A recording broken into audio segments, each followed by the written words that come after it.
Oh, sorry, I'm being melodramatic. It was gym day, so I was a little out there. All right. So we are in chapter 15 of the Science Mind text. We are starting on page 226 with the section called Why People Become Fatigued. Let's see. Okay.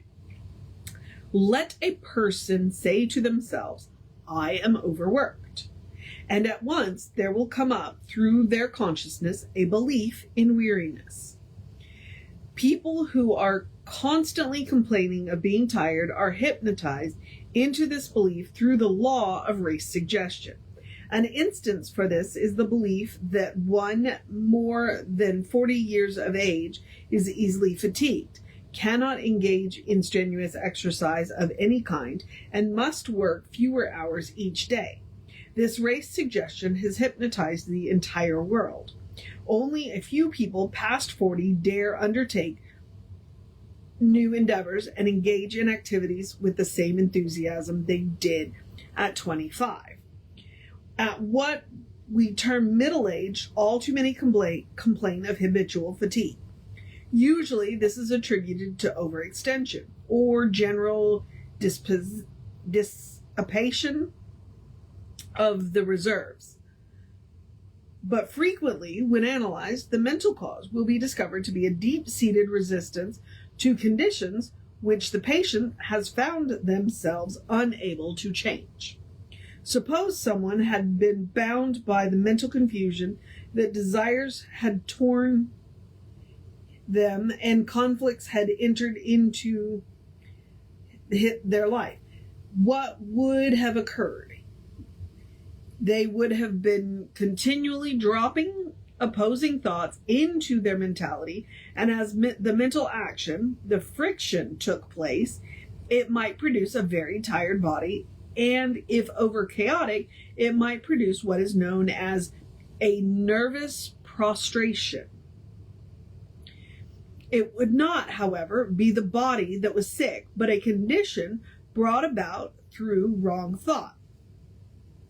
If a subject thought, if a subjective thought were a thing apart from us, if we did not have conscious access to it, we could not change it. But being the result of the way thought has worked, we can continuously change it. If this were not true, mental healing would be impossible. We can free ourselves from a feeling of approaching fatigue by knowing that we have within us, always immediately available, an infinite strength as we allow the thought of this to enter our inner consciousness. We feel strong, vital, and equal to any emergency. Know ye not that ye are the temple of the living God? This power within you is the same that holds the planets in space. The power back of your word is perfect law and is fulfilled and returned to you as your perfect strength. And he's right. I mean, if you look at it, he said 40. I'm 50, and they talk about how 40 is the new, 50 is the new 30 and this, that, you've watched it. Like, I ran a 5K a couple of years ago, and one of the ladies that ran the 5K was 75. The lady that I work for, in my, what I like to call my mortgage paying job, is 84 and still works 4 days a week. And she says, if you sit around, you get weak. So she's up and at it. She's 84. So there is definitely a huge mental component to fatigue. I've also seen it said that, when we're tired, it's because we're not doing enough of the things that light us up. I love my mortgage paying job, but there are days that it is work and there are days that it is not. And on the days that it's work, whatever that might, if things go wrong and, things aren't 100, going as well as they could be. You have difficult people. You come home tired because you've worked. But there are days when a majority of the customers are wonderful. You get along with your coworkers. Things go very well. You don't come home so tired. And it's all up here. It's all up here. Because I'm not doing a physically demanding job. There's a physicality to my job. I'm on my feet all the time, but but it lights me up. I love what I do. So, and it helps with the fatigue. All right. If I can read around the cat. Rita has turned up. Okay. We're treating insanity is the next section. In treating one whose mind appears to be deranged, realize that there is but one mind, which mind is God and is perfect. This is the only mind there is. It is the mind of your patient. It is your own mind. This mind, being a complete, perfect, and indivisible whole, cannot labor under delusion, cannot for one moment lose its self-consciousness.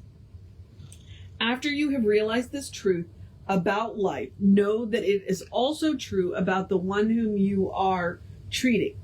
Their thought is perfect. If one should have a complete realization of this, knowing there is just the one mind, there would be no doubt or confusion, and the mentality of the patient would cease to be deranged. The practitioner must never allow themselves to think of the patient as having lost their mind. If once the consciousness of the practitioner becomes clouded by such a thought, they would be truly the blind leading the blind. The practitioner must believe that there is but one intelligence in the universe, and that this intelligence is everywhere, flows in unlimited supply through every individual. A person's mentality is a point in universal mind to which all things are known. In this mind, all persons are rational and poised. All right. Two sentences on treating insanity. Now, let me remind you, okay, because he said deranged and insanity, and this was written 100 years ago, and we've come a long way with mental health. There is absolutely no shame in taking a prescription, because sometimes what that mental health is our hormones are not balanced for whatever reason. And if your hormones are not balanced and a pill will balance them, please take the pill. Ask other people to treat, and because I did for 2 years, I took Lexapro. And if I hadn't taken Lexapro, I wouldn't be here. Now I'm one of the people who needed it for a short period of time. There are other people who need it all the time. I was able to rebalance my hormones. But it's a lifestyle change. I started exercising. I changed my diet. I changed my job, so there's a lot that goes into it. And part of it is, treating.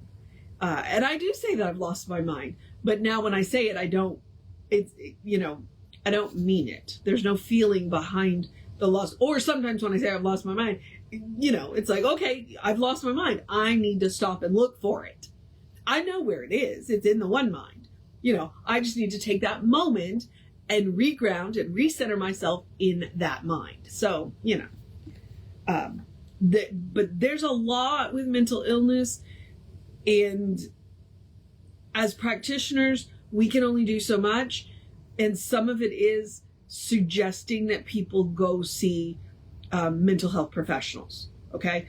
Treat for them if they have asked you to, but also, if they are beyond what you think you can do, then you treat for them and suggest the mental health, because Emma says no one will come to you that you can't help.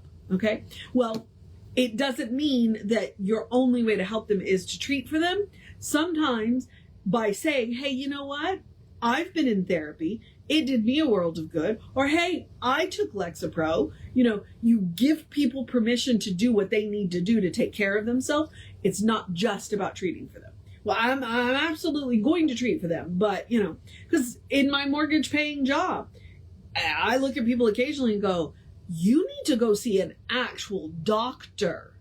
You can take all the herbs you want, but you don't know what you're doing at. And that's what doctors are for, is to help you figure out what's going on. So, sometimes the way you help people is by telling them to go to a professional. Okay. All right. But then we still treat for them. All right. Yeah. This is going to be a short session because I got started kind of late. I was going to do treating lung trouble, but maybe we'll wait. Treating lung trouble, vision. Yeah. Okay. Okay. All right. Treating lung trouble. And then we'll wrap this up. The spiritual idea of lung itself is universal and perfect. Nothing has ever happened to it. It was, is, and ever will be perfect. But people, through the creative medium of their thought, have caused an appearance of disease in the lung.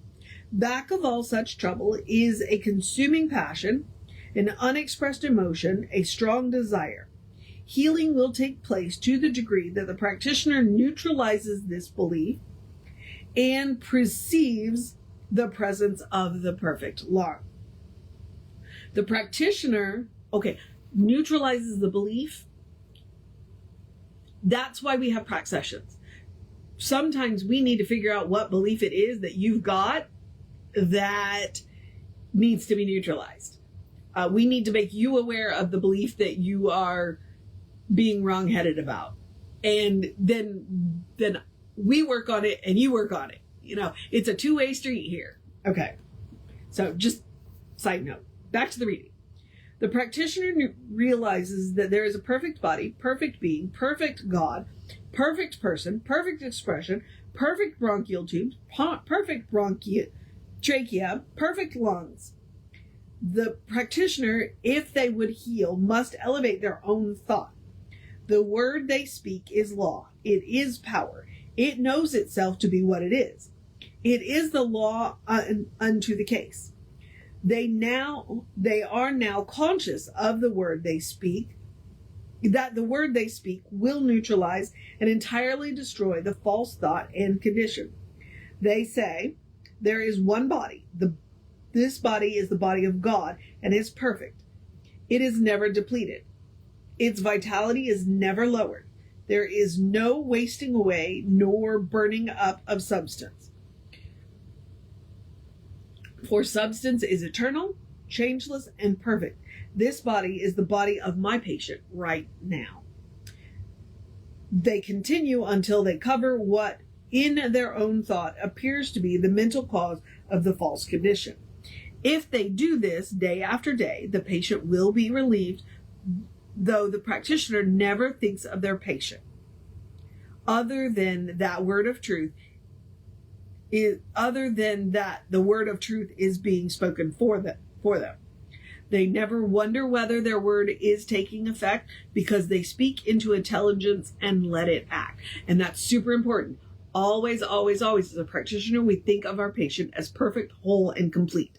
We never think of the disease condition. Okay? That's what he says is letting doubt creep in, which is one of the reasons why we never ask how you're doing. It's like, yeah, we did a treatment for you, but we're not going to ask how you are. We love it when you volunteer, but we're not going to ask because, again, that's letting doubt creep in. Human life is the incarnation of God in people. With every indrawn breath, we breathe in life, and with every outgoing breath, we give it forth. The lungs are constantly renewed by every respiration. With every new inspiration of thought, we appropriate something of God. With every outpouring of life expressed in faith and good deeds, we are expressing God. When we associate our breathing with the very life and light of God, nothing can retard the flow of life through us. A good meditation for practitioner or patient who has any fear of lung trouble is, and I love this, he's going to give us an example. So I'm going to do this and then wrap up. The one infinite life and substance is the only life and substance in existence. And this life and this substance is my life now. I express through a spiritual body which is and must continue to be perfect. There is no wasting or destruction of any part, for that which is eternal can never be non-existent. Any tissues that appear to be impaired are now renewed by the very life of God, which is flowing in and through me. I erase from my consciousness the belief that the tissues of my body can be impaired, inflamed, or destroyed. Joyfully, peacefully, trustingly, confidently, I give my body, every tissue, atom, and function over to the Spirit of life, which in its perfection does now renew and rebuild me, even out of itself. That substance of which my body is created is spiritual and is maintained by the all-powerful essence of the Spirit. He was a fantastic treater, right? I love it when he gives us like real examples that we can get our teeth in, because he never mentioned the lungs in this one. Never at all. Love it. Okay, so we are going to start tomorrow on the bottom of 229 with vision. Other than that, I'm just going to, real quick, we are Creative Life Spiritual Center, Creative Life Spark. I'm the running Rev Ryan on the social media. Please go like, share, subscribe, follow, comment, do all that stuff. If you want more information, the website is creativelife.org, or the constant contact email is info@creativelife.org. I'm going to encourage you to have a great day, a wondrous day, a fantastic day, a magical day, an enchanted day, a wonder-filled day, an awesome day, it's halfway through the week day, a get your tasks done day, a go dance in the rain if you get it day, a take care of business day, a wind up your tasks day, a cuddle your fur babies day. Oh, there's 2 of them. I did not know that there were 2 of them in here. Enjoy your afternoon day, a good day. And if that is too much pressure, simply have a day. You are enough just as you are. You are a beloved expression of the divine. You are spirit in motion. You are God in action. You are a brilliant light. You are a divine spark. Or as Reverend Jesse likes to call us, you are a godling. All right, beloveds, explore the truth of your being. I mean, really, honestly, that's the whole point, right? Okay, I wish you could see Rita. She's just right here, right out of camera range. Take care of yourself. Know that you are loved. Oh, Reverend David will be on around 5 p.m. with you. I'll be back with you around 9 a.m. tomorrow with more chapter 15. Take care of yourself. Know that you're loved. I'll see you next time. No, Rita. Look. She's not going to look.